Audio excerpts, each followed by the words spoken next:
Este episodio es presentado por el Centro de Medicina Regenerativa, líderes en innovación para tu bienestar y calidad de vida. Hola, hola, bienvenidas a un nuevo episodio de Sé la protagonista. Yo, Fabiola Pérez Olalde, y hoy tengo el placer, el honor de verdad de entrevistar a una mujer que transforma el dolor, el miedo, la incertidumbre en una mejor manera, o sea, concilia ese dolor, esa incertidumbre tras una enfermedad que causa mucho miedo en amistad y en poderla llevar de una mejor manera y con mucho más conciencia. Hoy estoy con la doctora Olga Albalodejo, que ella es psico-oncóloga integrativa y psiconeuróloga y autora. Olga, de verdad para mí es un placer estar contigo. Me encanta el trabajo que haces porque además pienso que es un trabajo arduo porque que una persona sea diagnosticada con cáncer, inmediatamente entra el miedo, entra el terror, la incertidumbre, la familia, y no es una sola persona, es el grupo familiar que se conecta con ese gran temor y ese gran dolor, y muchas veces no pueden ver el cielo azul, sino todo lo contrario, ¿no? Esa oscuridad y esa incertidumbre. Entonces, bueno, la primera pregunta, yo preparé un grupo de preguntas, las tengo anotadas porque al leer todo tu trabajo de verdad me cautivó y me gustó muchísimo, ¿no? Así que la primera pregunta es, ¿cuál fue el momento de tu vida en que decidiste que querías acompañar a otras personas desde la psicología oncológica e integrativa? ¿Qué te llevó a eso? A ver, para mí es muy fácil y muchos clientes cuando trabajamos aspectos de pasión o de vocación dicen: "Jo, es que yo quiero saber qué es lo que constituye mi misión en la vida o para qué estoy aquí". Y hay veces que las personas lo descubren con mucho trabajo, hay otras veces que no lo descubren nunca y hay otras veces que tienen la suerte como yo de saberlo desde siempre. Y es que yo desde muy pequeña sabía que lo que quería hacer era contribuir al bienestar y a la felicidad de las personas que me rodeaban. Siempre quise hacer unos estudios que fueran útiles para ayudar a los demás. Primero me centré en medicina, pero en bachillerato había un trimestre de la asignatura de filosofía que era psicología y me cautivó. Realmente mi reflexión fue, vamos a ver, sin un brazo se puede vivir, pero sin aceptar que no tienes ese brazo, no. Así que Exacto. ciertamente la medicina es fundamental, pero la psicología está por encima en cuanto a la ayuda y el acompañamiento a las personas al buen vivir y al bienestar. Y por eso, bueno, pues cambié esa orientación de la medicina por psicología. Pero, Ajá, viene el mm, pero porque no eres una psicóloga normal, o sea, común. claro, es que nunca abandoné el gusto por la medicina, por la suplementación, por la salud, por entender cómo funciona el cuerpo y, y sobre la base de que el cuerpo es mucho más que un trasto que llevamos a cuestas porque lo más importante es la mente o lo más importante es nuestro corazón. Es que si lo pensamos, la mente o el corazón sin el cuerpo no son nada. Somos un ser totalmente integral. Claro. Entonces no era posible desde mi modelo pensar en ayudar a las personas a encontrar su bienestar y el sentido de su vida sin reconciliarse con la parte física. Entiendo. Y por eso de ahí surge tanto el especializarme en psicooncología como en psiconeuroinmunología, porque si no, esa aproximación se quedaba corta. Yo creo que las personas somos cuerpo, mente, emociones, espiritualidad y acción. En un contexto, perdona. No, sigue, no te quería interrumpir. Pues, y todo eso en un contexto que nos influye y al que influimos. Ahora, ¿por qué oncología? ¿Por qué? Porque es un campo muy difícil, es un campo minado de emociones rudas. O sea, porque de repente si, bueno, tienes una persona que tiene un problema, no sé, no tiene un brazo, pues. Entonces, bueno, manejas ese problema, él va a vivir sin su brazo y a lo mejor te lleva un tiempo a que acepte que no tiene un brazo, pero la oncología, o sea, el cáncer como tal es una enfermedad que a pesar de que ha evolucionado el mundo y la medicina y la inteligencia artificial, sigue siendo un gran misterio la cura del cáncer. Entonces, es complejo.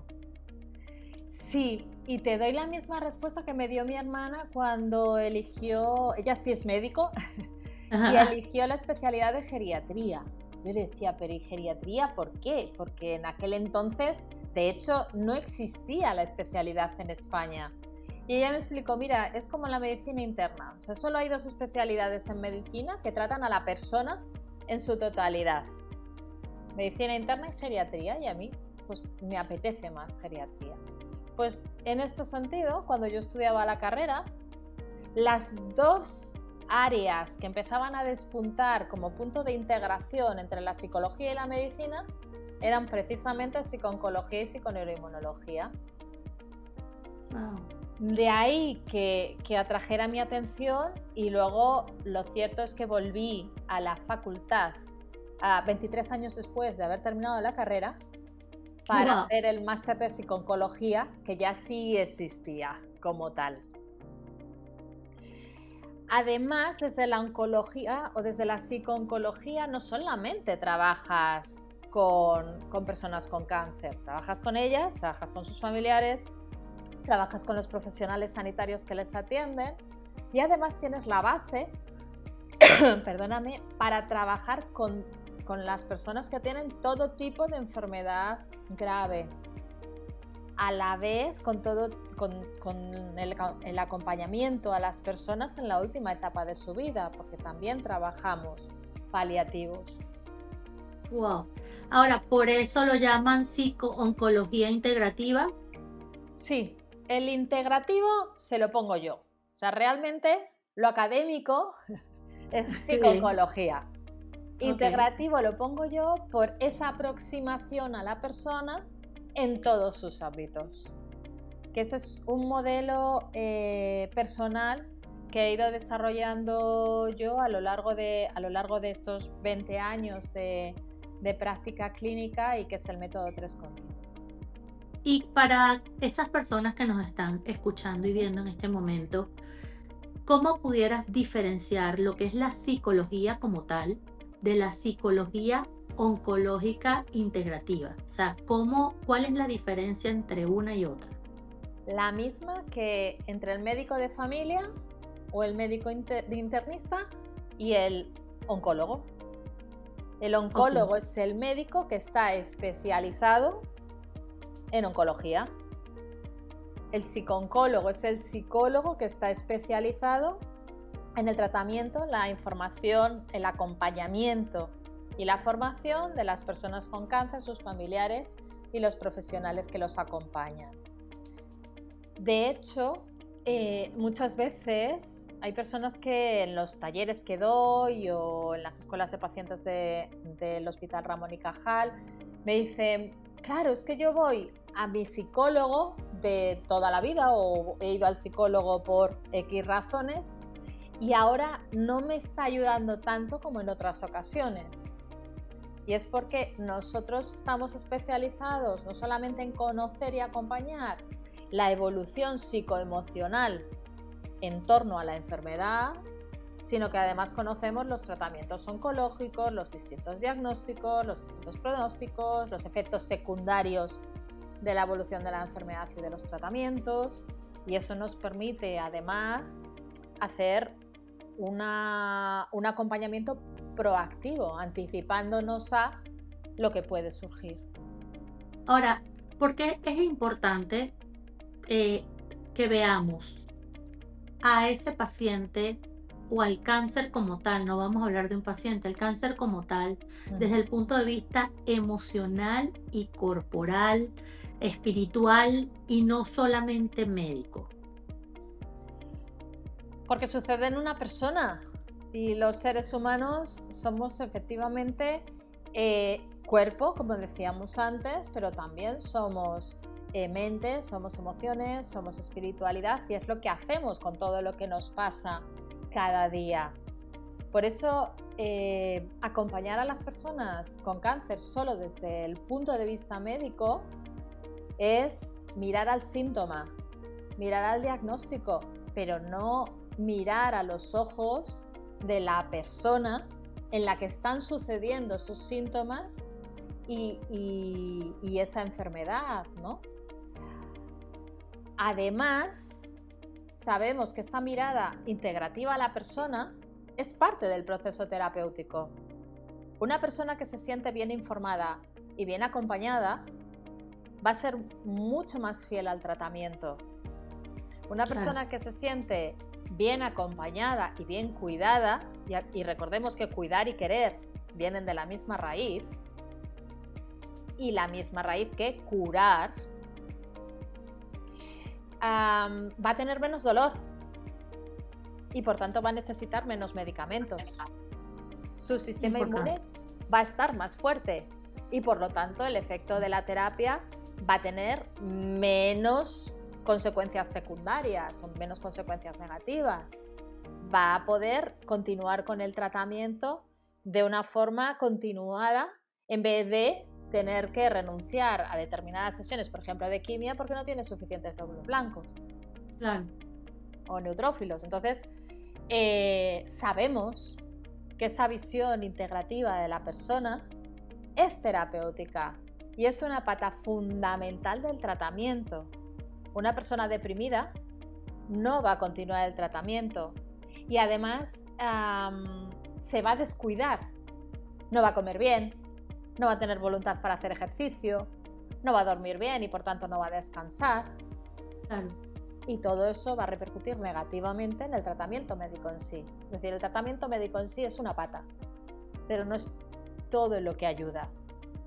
Y desde luego es importantísimo tener claro que nosotros no conocemos el tratamiento médico en sí, es decir, no nos podemos pautar a nosotros mismos un tratamiento médico, pero sí somos responsables de hacer esa buena alimentación, de cuidar nuestras emociones, de gestionar el descanso, de hacer ejercicio, y todo eso sí depende de nosotros. Y esa sensación de tener cosas que dependen de nosotros favorece la autonomía, la autoestima y la confianza en que estoy haciendo lo que es necesario hacer para curarme o por lo menos para tener la mejor calidad de vida durante todo el proceso. Ahora, ¿en qué momento llega ese paciente con un diagnóstico a donde Olga? O sea, ¿en qué momento se hace esa transición? A ver, como todavía hoy la psico-oncología es una gran desconocida, no todas las personas llegan en el momento del diagnóstico, que es lo que sería lo ideal. Lo ideal. Sí, yo lo que recomiendo es tener un psico-oncólogo de cabecera. Es decir, cuando todavía tú estás bien, porque muchas de las veces que llegamos a un diagnóstico de cáncer, en realidad nos sentíamos fenomenal. Ha sido por una revisión o porque tenía ciertas molestias y entonces me lo han detectado, pero no porque yo estuviera muy mal. De hecho, muchas personas de lo que se me quejan me dicen, vamos a ver, se supone, yo estaba bien, pero me decían que estaba enferma. Y ahora me están poniendo un tratamiento que se supone que me va a curar, pero yo me siento fatal.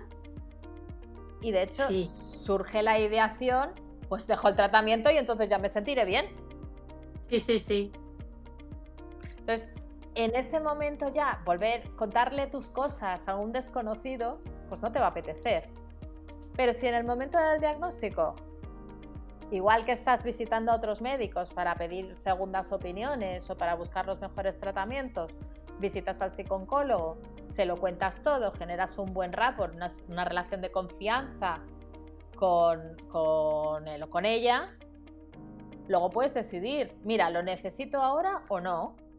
Estoy muy liado con las citas médicas y con el tratamiento y no lo voy a usar, pero sé que cuando lo necesite, ahí va a estar y no tengo que contar todo el rollo. Voy a llegar, voy a decir, mira, soy Raquel, ¿te acuerdas de mí? Revisa las notas, me está pasando esto, esto y esto. Ya no te tengo que contar quién soy yo, ni de dónde vengo.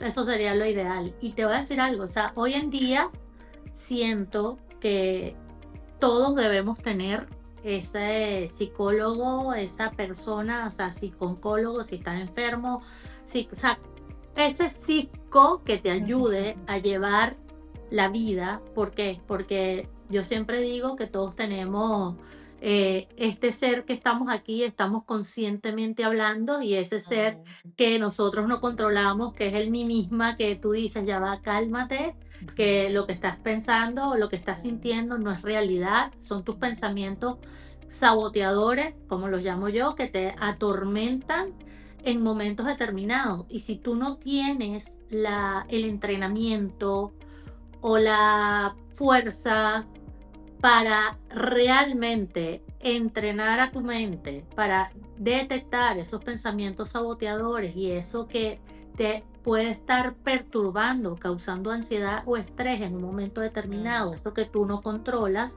O sea, imagínate una persona que la diagnostican de algún tipo de enfermedad degenerativa, algún tipo de enfermedad que muchos consideran incurable, que sabemos hoy por hoy que si hacemos esa parte integrativa, podemos hacer de esas enfermedades incurables, curables.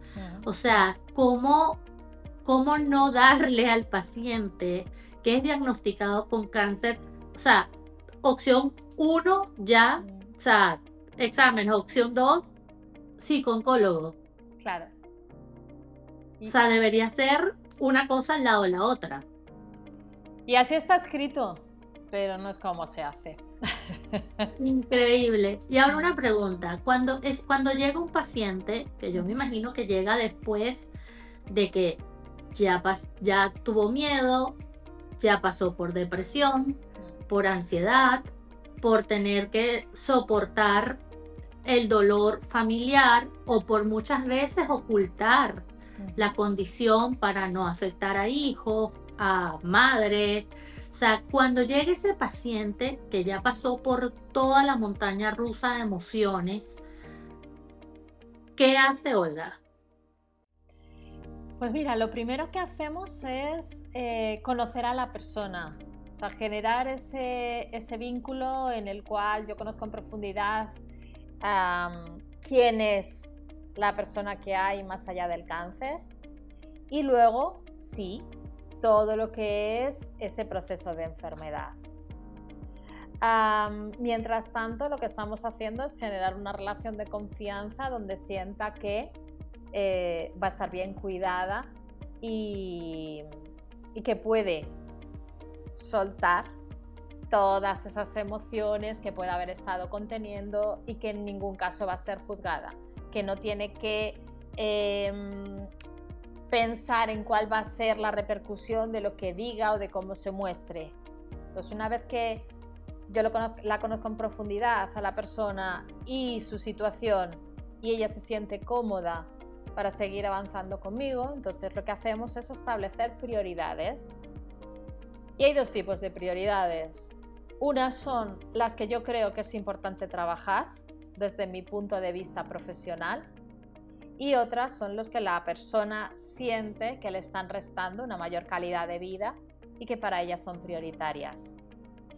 No necesariamente coinciden, pero tenemos que trabajar las dos. Claro. Entonces, ¿en qué orden las vamos trabajando? Pues haciendo ese equilibrio. Que la persona sienta que está haciendo aquellas cosas que le generan un mayor malestar o que para ella son prioritarias, y a la vez yo mientras voy preparándola o trabajando esa profundidad que a veces es necesaria y que la persona no se atreve a mencionar o desconoce porque no sabe en qué momento del proceso está. Y luego hay un tercer elemento que es importante, que es el de adaptarnos a las circunstancias, en el sentido de, pues, una persona que viene en pleno proceso de cáncer y en pleno tratamiento de quimio porque no puede dormir. El trabajo que vamos a hacer no es tanto que duerma, porque puesto que le están poniendo una carga elevada tanto de cortisona como de antihistamínicos, precisamente para que la quimio no le produzca alergia o una reacción, es muy probable que no duerma. Entonces no vamos a hacer un tratamiento para dormir. Claro.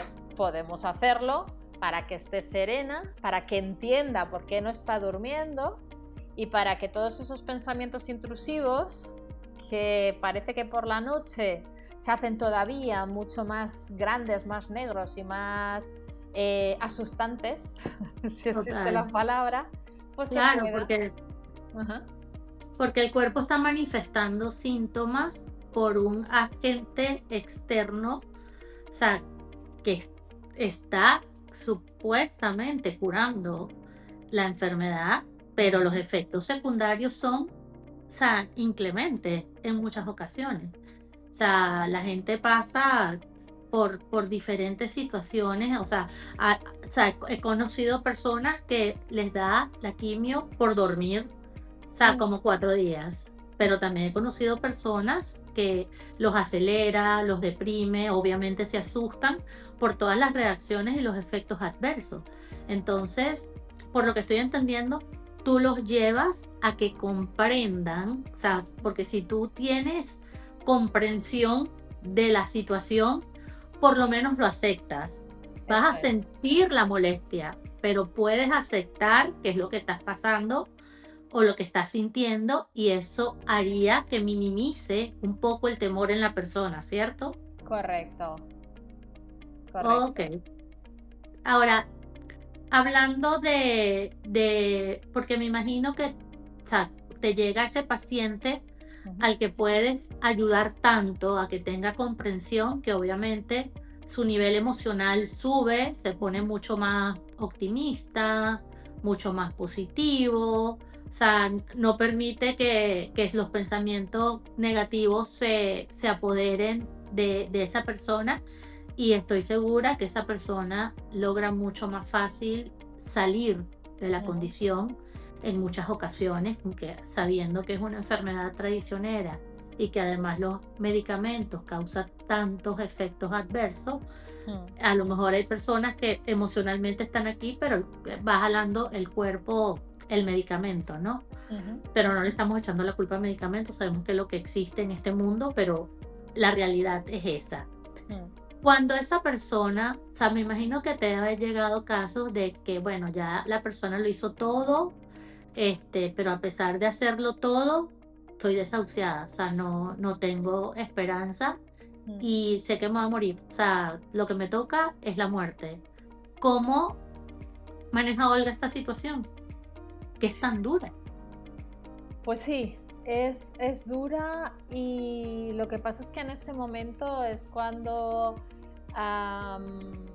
más necesita a la persona, sí, que la rodeen y la abracen, en hacerla sentir que está acompañada, y a la vez empujarla suficientemente como para que saque el máximo partido de la vida que tiene en ese momento. Es decir, la vida la vivimos en 2 dimensiones, o existen 2 dimensiones, la longitudinal, que son los años que tú vives, pero también existe esa dimensión horizontal, que es la de cuán anchos haces tus días, cuánta vida pones en cada momento. Y ahí, cuando ya las personas saben que están en su última etapa, lo que es importante es ayudarlas a, 1, sacar el máximo partido de cada día, y 2, prepararlas para que cuando llegue el momento se vayan tranquilas, porque ya hayan hecho todo lo que sentían que necesitaban hacer para tener una buena despedida. Y los familiares, ¿cómo? Porque, o sea, uno sabe que la muerte existe, uno sabe que, como dices tú, cuando es longitudinal, todos vamos para viejitos y podemos morir por vejez, pero hay ocasiones que ocurren que uno ni siquiera sabe y uno no sabe cuándo es el día, pues, pero existe un destino, ¿no? Por llamarlo de alguna manera. Pero somos egoístas porque podemos decir muchas cosas, somos energía y yo de verdad creo que somos energía y cuando inclusive pierdes a seres queridos, yo siento que nos podemos comunicar con ellos así no lo veamos, pero somos tan egoístas que nosotros necesitamos ese cuerpo, o sea, esa alma con ese cuerpo que conocimos y lo necesitamos tal cual. O sea, lo queremos ver, lo queremos tocar, nos cuesta el desapego, nos cuesta aceptar que se nos vaya a ir. O sea, y empieza esa tortura entre que tienes al paciente enfermo al frente, más tu dolor de que no lo vas a ver, no lo vas a tener. O sea, ¿cómo se maneja eso? Es complicado porque además en ningún momento, Fabiola, asumimos que efectivamente la muerte forma parte de la vida. Y hemos creado una sociedad que está completamente alejada de la enfermedad y la muerte, la metemos en hospitales, en residencias y no queremos mirarla a la cara. Entonces, claro, cuando nos llega es un golpe duro porque no estamos preparados en absoluto. Y yo digo que tenemos la teoría, pero que no tenemos la práctica. Claro. O sea, uno sabe, pero la práctica no existe. De hecho, fíjate qué comentario tan frecuente en las personas a las que se les diagnostica un cáncer es que ya sé que me voy a morir. Bueno, es que en realidad lo sabías desde siempre. O sea, desde el minuto en el que nacemos ya estamos muriendo. Y no conocemos a nadie que haya vivido eternamente. Claro. Pero es como que de repente se nos evidencia y nos da miedo. ¿Y por qué nos da miedo la muerte? Porque desconocemos lo que viene después, no sabemos si viene algo o no, o sea, me imagino todas las preguntas que uno se hace, ¿no? Claro, pero también desconoces qué te va a pasar mañana, Fabiola. Claro, total. Es que no nos lo hemos planteado nunca, pero si somos realmente objetivos, no tenemos ni idea de qué va a ser mañana de nosotros. Sabemos lo que queremos que sea. Sí. Pero no lo que va a ser.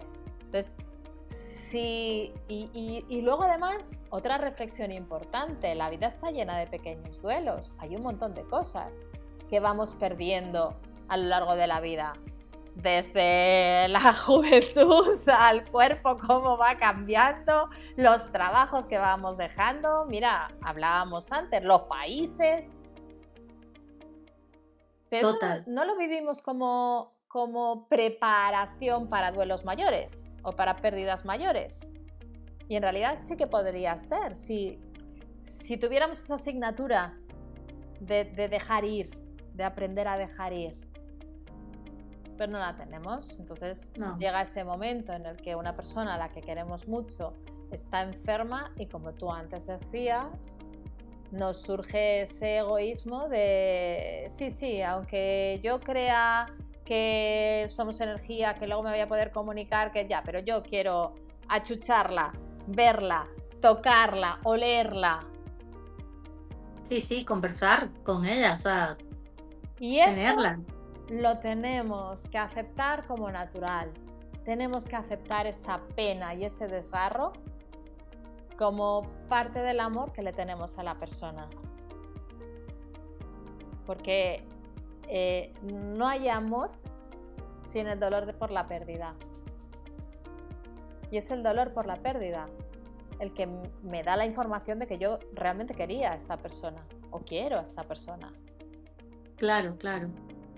Pero es duro, ¿no? Pero es así. O sea, efectivamente. Nadie dijo que fuera fácil. Es duro. Y es importante asumir que es duro. Yo cuando me dicen, es que es muy duro, es que es muy difícil, digo, lo sé. ¿Y no podemos hacer nada? No.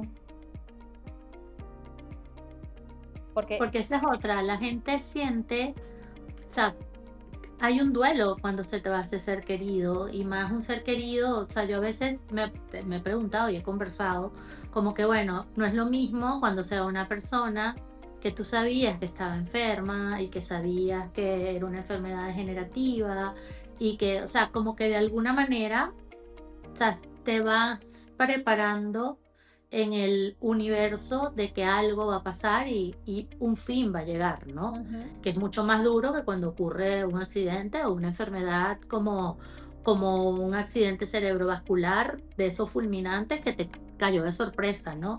Y no estabas preparado. Pero ambos son duelos. O sea, ambos casos la persona tiene que vivir un duelo.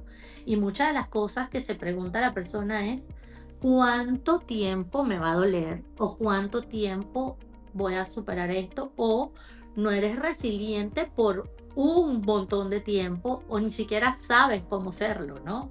O mm. sea, te toca manejar esas situaciones con los pacientes de familiares, Sí, con los familiares de paciente al revés. sí, con los familiares de los pacientes, sí, sí. Y fíjate que, de hecho, en mi experiencia, eh, el que un duelo sea más o menos duro no depende del tiempo, o sea, de que haya sido una muerte repentina o haya sido un proceso prolongado. Depende de cómo lo integra la persona y de los recursos que tiene. Porque a veces dices, mira, ha sido un proceso de duelo prolongado ya, pero es que en ese proceso de duelo prolongado ha habido subidas y bajadas, momentos en los que la persona ha estado mejor, has tenido esperanza, has creído que iba a seguir y has sentido un cierto control en cómo estabas ayudando a la persona a avanzar en su enfermedad. Y eso también hace que generemos fantasía de que, bueno, mira, pues no es la situación ideal, pero así vamos a estar, ¿no? Claro, claro, claro. Con una muerte repentina no puedes hacer esto, aunque tiene también el contra de que no te has podido despedir de la persona. Cada situación tiene sus componentes, pero al final el mínimo denominador común es la persona que lo vive. Total. Y es en función de desde dónde lo vive y de sus recursos, y si lo necesita, de la ayuda que busca, cuánto va a durar ese duelo y cuán profundo va a ser. Ayer venía a consulta una señora mayor que su marido murió hace 3 años y fue una situación de enfermedad prolongada también. Y la mandaba el hijo porque, bueno, pues porque mi madre necesita terapia para sentirse bien, para salir, para retomar su vida. No, la mujer estaba en un duelo normal, retomando su vida y siendo consciente de que había muchas cosas que habían cambiado. Ya no era la pareja sino que ahora es ella sola y se enfrenta a la sociedad desde el ser uno y no ser dos. Y se enfrenta a la sociedad desde el tener que confiar en sí misma y en sus capacidades y en sus talentos y ya no apoyarse en el compañero de toda su vida. Pero no necesita tratamiento. Está en su proceso normal de readaptación y de construcción de una nueva vida. Claro, total. Sí. Y más si pasó años con esa pareja, ¿no? Exacto. O sea, que ya te vuelve familia, o sea, ya te vuelves uno prácticamente después de tantos años. Exacto. Entonces, ¿que va a ser un proceso de transición? Claro que lo va a ser. ¿Que va a ser un proceso largo? Pues sí, pero que no en todos los casos es algo patológico. En la mayoría de los casos, sentir tristeza y estar un poco hundido y enlentecer el ritmo de tu vida cuando se ha muerto una persona a la que querías tantísimo y con la que has compartido toda tu vida, pues no es patológico. Lo patológico sería no hacerlo. Claro. Entonces, total y absolutamente. Hemos de integrar el dolor y la tristeza como parte de la vida y no verlo como una patología o como algo que no podemos soportar. Hay que tomarse algo, una pastilla, ir a un psicólogo, haz algo, no puedes estar triste. Pero ¿cómo no vas a estar triste? Si la tristeza es la emoción que me dice que había algo o alguien a quien quería y que lo he perdido. Claro. Y hay que vivirlo, pues es una emoción que hay que experimentar. No hay manera. Sí, ahora, una pregunta. ¿Qué piensas tú que es el papel, o sea, qué papel juega la emoción dentro de la sanación? Mira, yo siempre explico que emoción viene del latín, de mover a la acción. Sin emoción no va a haber curación, porque es la emoción la que hace que te pongas en marcha y tomes las decisiones y hagas los cambios y busques la ayuda que necesitas para curarte, tanto fuera como dentro.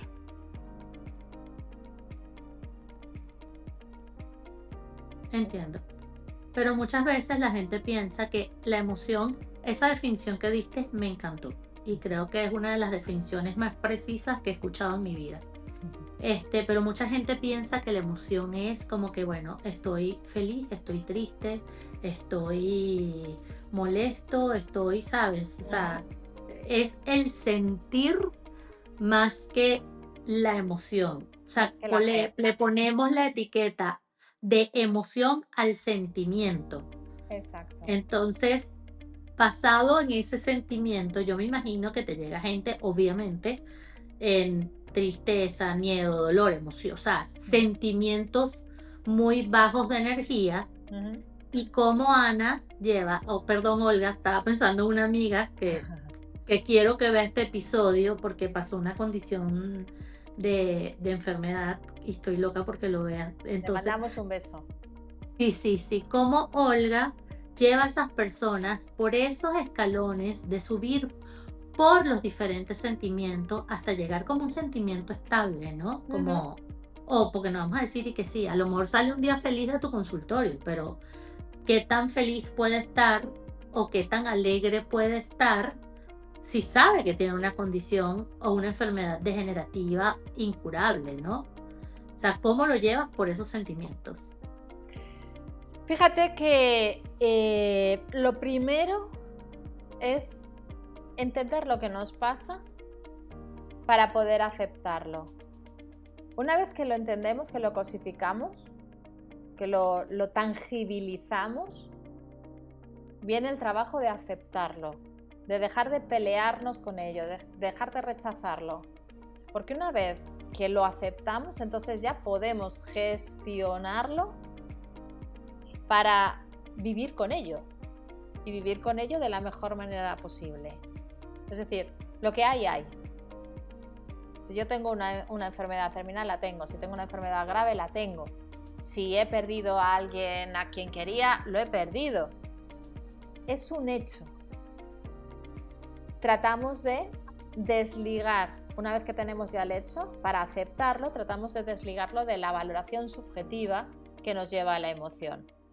Es decir, pues esto es un vestido de tela beige con unas rayas. Eso es un hecho. Es objetivo. Cualquier persona que lo vea dice esto. Y además tenemos máquinas para medir el color, para analizar la textura, la química y ver que efectivamente es tela. Todo. Hecho objetivo. Ahora, a mí me gusta, pues yo me lo pongo. A ti puede no gustarte. Eso es una valoración subjetiva. Y es la valoración subjetiva del hecho la que nos lleva a la emoción. Yo me siento segura y confiada con él y tú sientes desagrado porque no te gustan las rayas. ¿Qué sucede? Que si no hiciéramos esa valoración, no habría emoción. Claro. Por tanto, lo que trabajamos es en dejar de juzgarlo todo. Dejar de juzgar, dejar de opinar. Sí, tengo una enfermedad grave, ya. No, qué fastidio, cómo es posible que me toque a mí. No, la tengo. O sea, porque Dios me la puso, peleamos con todo. La tengo. Y ahora una vez que la tengo, ¿qué puedo hacer con ella y a pesar de ella? Fíjate que desde otro contexto, mi padre tuvo un tiempo que estuvo muy malito y estábamos en el hospital los dos y empezó a hablar muy bien de mi madre. Ay, porque era muy guapa, porque la tenías que haber visto, cómo se reía, qué divertida. Y entonces yo le dije, ay, papá, ¿y fue por eso que te enamoraste de ella? Y me dijo, ay, hija, los jóvenes estáis muy equivocados con el amor. No se quiere a una persona por todo lo bueno. Se la quiere con y a pesar de todo lo que no te gusta. Qué bello. Pues lo mismo con una enfermedad grave. Increíble. O sea, de verdad creo que estas son palabras que ojalá muchas personas nos escuchen porque, ojo, lo que estás diciendo es totalmente racional y lógico. Y la única manera de hacerlo racional y lógico es que uno lo concientice y lo quiera aplicar. Y sobre todo esas personas que estén pasando por enfermedades graves, incurables o degenerativas, pero no solamente en este caso, sino para la vida entera. O sea, acéptalo y si lo aceptas lo vas a poder manejar mejor. O sea, porque en cualquier área, o sea, te estás quejando porque lo tienes que hacer todo en tu casa. Bueno, acéptalo, es lo que te toca, no hay más nadie que lo haga, eres tú. Te estás quejando porque tienes que cerrar un negocio, acéptalo y concientízalo y va a ser más fácil si lo aceptas y no lo juzgas. Entonces, increíble porque es aplicable a todos. Pero me surge una pregunta ahora. El papel de la psiconeurología en relación con la psicooncología, o fueron dos cosas que decidiste estudiar por separado y a la final se unen o no tienen nada que ver la una con la otra. La psiconeuroinmunología lo que hace es estudiar los distintos sistemas del cuerpo y cómo se relacionan y se influyen. De hecho, fueron un psicólogo y un inmunólogo quienes se pusieron a investigar juntos porque estudiaban en ratones. Aquellos ratones que estaban en situaciones de estrés o en situaciones de depresión, cuando les vacunaban, enfermaban con mucha mayor frecuencia de aquellos que estaban en un entorno sano y con un ánimo positivo. Ok. Más allá de esto, pues empezaron a trabajar con un psiquiatra y con un especialista del sistema nervioso. A partir de ahí vieron cómo todo iba relacionándose e iba influyéndose y desde ahí se han ido uniendo especialidades, pues el sistema cardiovascular, el sistema endocrino, el sistema digestivo. Entonces, desde la psiconeuroinmunología en realidad en Estados Unidos se llama la medicina funcional. ¿Qué es lo que hacemos? Entender una vez más a la persona en su conjunto a nivel físico y cómo lo físico influye en lo emocional. ¿Qué pasa? Que desde mi modelo integrativo sí tenía toda la información médica a nivel oncológica, médica física y fisiológica a nivel oncológica, pero me faltaba mucho sobre la salud. Ok. Porque es importante tener en cuenta que la salud no es solo la ausencia de enfermedad, sino un estado completo de bienestar. Total. Entonces, para eso necesitaba nuevos estudios, una nueva disciplina, y ese conocimiento me lo dio la medicina funcional a través de la psiconeuroinmunología. Entonces ya no es solo trabajar con personas que están muy enfermas para que encuentren su equilibrio y su bienestar a lo largo de su proceso, sea cual sea la deriva que tome, sino también ayudar a las personas a estar bien y a crear una vida con propósito y un bienestar sin parches en cada momento de su camino. Es decir, no porque estés enfermo, sino porque no estoy enfermo y además quiero que mi vida sea una vida plena y asegurarme de que es plena el mayor tiempo posible. Eso me encanta. Eso de verdad me encanta, no sabes lo que me gusta, porque te cuento un poquitito. O sea, nosotros en Puerto Rico tenemos lo que se llama el Centro de Medicina Regenerativa y somos un centro que ya tiene 22 años allá, para ser exactos. Lo trabajamos mi esposo y yo hace muchísimos años. Él es científico y es investigador, y lo que hacemos es una medicina innovadora, una medicina buscando que tenga menos efectos adversos para los pacientes. Manejamos las dos medicinas, la medicina tradicional, o sea, ortodoxa, con medicina natural y láser, células madres y otra cantidad de cosas, ¿no? Pero nos llega el paciente con enfermedad, o sea, somos la última esperanza de los pacientes. Claro. Yo digo que no me llega paciente con gripe y no me llega el paciente que ya tiene diabetes, síndrome metabólico, o sea, tiene una cantidad de condiciones que tú dices, pero señor, ¿por qué llegó hasta en este momento? Si hubiera llegado antes, o sea, era una medicina mucho más preventiva, ¿no? Y una de las cosas, cuando yo decido escribir mi segundo libro, Decídete por tu salud, porque el primero era de motivación y sí, se puede y tú puedes y maneja tu mente, yo dije, si la persona está enferma, no hay nada que lo motive. O sea, si la persona tiene un dolor, si la persona tiene algo que lo jale, o sea, sus unidades de atención, porque el cuerpo está gritando que tiene una sensación, no se va a motivar con lo que tú le hagas y no va a ir a buscar sus metas, sus objetivos, no va a soñar.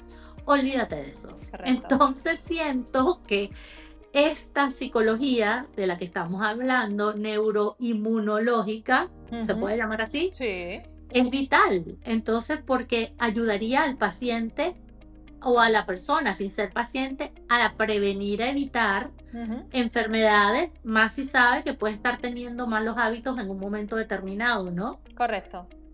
O sea, porque puedes ayudarlo a revertir esos hábitos. Exacto. Y de hecho, es el campo en el que trabajamos juntos, médicos, psicólogos, nutricionistas, fisios, porque precisamente es donde se le da ese apoyo integral a la persona para potenciar su salud y su bienestar. Es el modelo diferencial respecto de la sanidad convencional o de la medicina convencional centrada en el síntoma y en la enfermedad. Nosotros nos centramos en la persona y en la salud. Que es increíble, o sea, que pueden ayudar a personas que tengan vicios como el cigarrillo, los vape, obesidad, o sea, cualquier condición que no estás enfermo, pero que estás evolucionando hacia una posible enfermedad si no haces nada por ti. Correcto. Así no es. Vale, esto tenemos que promocionarlo más. Me encantó. Nada, nos vemos fuera del podcast, que a mí me interesa mucho lo que hacéis vosotros también. No, me gusta muchísimo porque de verdad siento, y siempre lo he dicho, es más, yo me preparo como coach de vida, porque yo decía, pobrecito, estos pacientes que vienen aquí, sí, vienen al doctor, y sí, hacemos esto, pero salen de aquí y les dura una semana, 2 semanas, o si se les quitó el dolor de rodilla, o si se le bajó el azúcar por las células madres, después no vuelven porque juran que ya, con una vez lo logré, y no lo hacen y vuelven a caer a sus hábitos que saben que no son correctos. O sea, yo digo, Dios mío, claro, si sabemos, y no voy a juzgar a nuestros pacientes, uno mismo, ¿sabes qué? Claro. Por ejemplo, o sea, si eres intolerante al gluten, no eres celíaco, pero te cae malísimo, y si lo comes, te sientes mal, porque vas a volver a comer gluten si ya sabes que eres intolerante, si lo dejaste de comer y te sentiste bien. Correcto. Y yo creo que todos en un momento determinado como seres humanos tenemos esa, vamos para atrás, vamos para adelante, y vamos para atrás y vamos para adelante, porque no somos perfectos, somos humanos sencillamente, ¿no? Sí. Así que me encanta este tema. Correcto, y efectivamente es un área de trabajo común, y de verdad te digo que me interesa saber lo que hacéis en la clínica. Ahora, ¿cómo podemos hacer que más personas conozcan de esta psicología neuroinmunológica? PNI se llama también. PNI más corto. Muy bien. Porque de verdad es increíble. Sería la salvación de muchos. Solo que todavía yo siento que hay como un tabú para muchas personas, para no decir miles y millones, de que tener un coach o tener un psicólogo, ir a hablar con alguien, no sirve para nada, o no me van a ayudar, o me van a juzgar. O sea, hay mucho tabú todavía para entender que en la vida todos necesitamos a alguien que nos escuche y nos guíe en un momento determinado sin que nos sintamos juzgados, porque entiendo que a nadie le gusta ir para que lo regañen ni lo juzguen, porque ya bastante dura es la vida. O sea, ¿cómo hacemos para que la gente elimine ese tabú? Mira, yo lo que insisto siempre es que lo prueben. Porque si a ti se te rompe un grifo en casa, llamas al fontanero, no te planteas si lo puedes arreglar tú o si el fontanero lo va a hacer bien o mal. Sabes que el fontanero es el especialista en grifos y lo llamas. Claro. Pues lo mismo con el psicólogo o con el profesional de la medicina funcional o de la medicina integrativa. Vamos a ver, no es una cuestión de fe, no tienes que creer en ello. Lo único, ve y pruébalo. No vayas al que te está vendiendo el agua de la tercera curva del río Guadiana. No. Ve al profesional que realmente ha estudiado y se ha formado para ayudarte. ¿Que te ayuda? Fenomenal. ¿Que no? Pues por lo menos ha sido. Pero y si tienes una persona que sabes que tiene una situación, no lo ve, porque muchas veces también el problema no te permite ver soluciones, que tiene una situación y tú como externo estás viendo que tiene esa situación, pero que no está buscando ayuda, y muchas veces tú no eres la ayuda, porque por más que lo aconsejes, digas, hagas, no eres la ayuda. ¿Cómo puedes hacer que esa persona vaya a buscar esa ayuda? ¿Cómo lo empujas? Puedes dar la información, puedes contar tu experiencia, puedes llamar e informarte tú y poner a la persona, al profesional, a disposición de quien crees que lo necesita.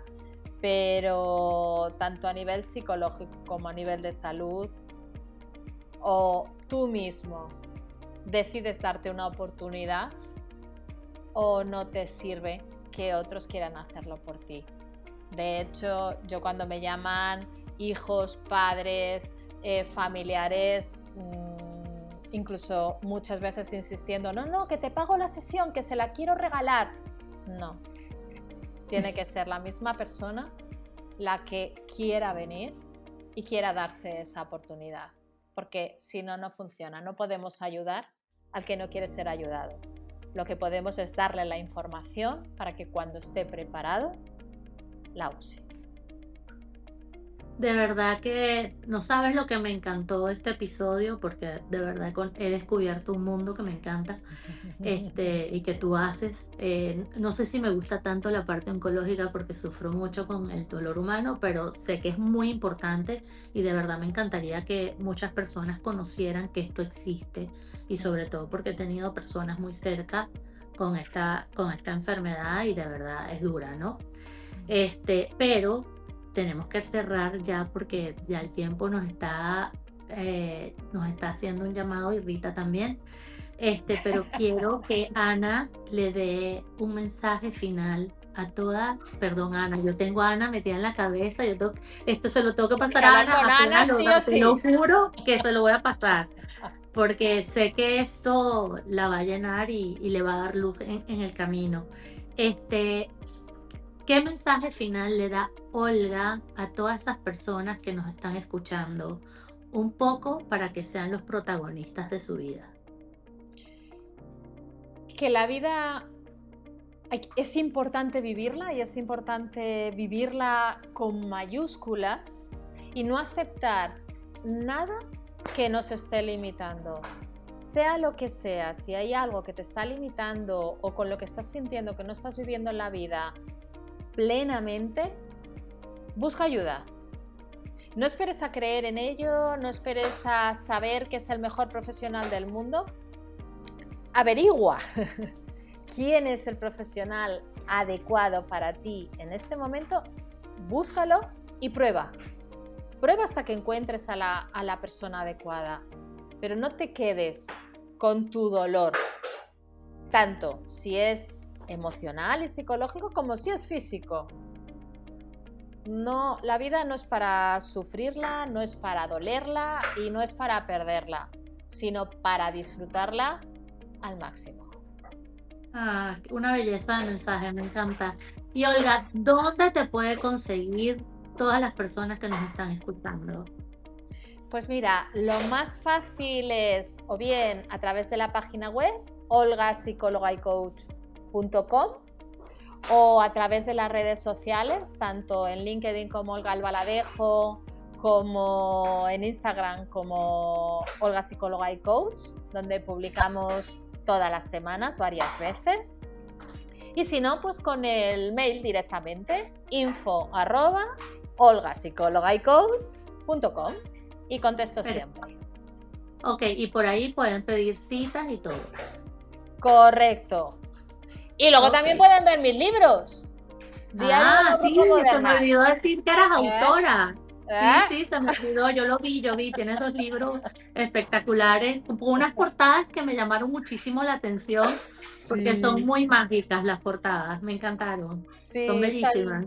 son libros ilustrados donde quería que no solamente ayudar, porque son libros de autoayuda para adultos, aunque a veces no lo parezca en la portada, pero también, y también son libros bellos para disfrutar viéndolos y leyéndolos.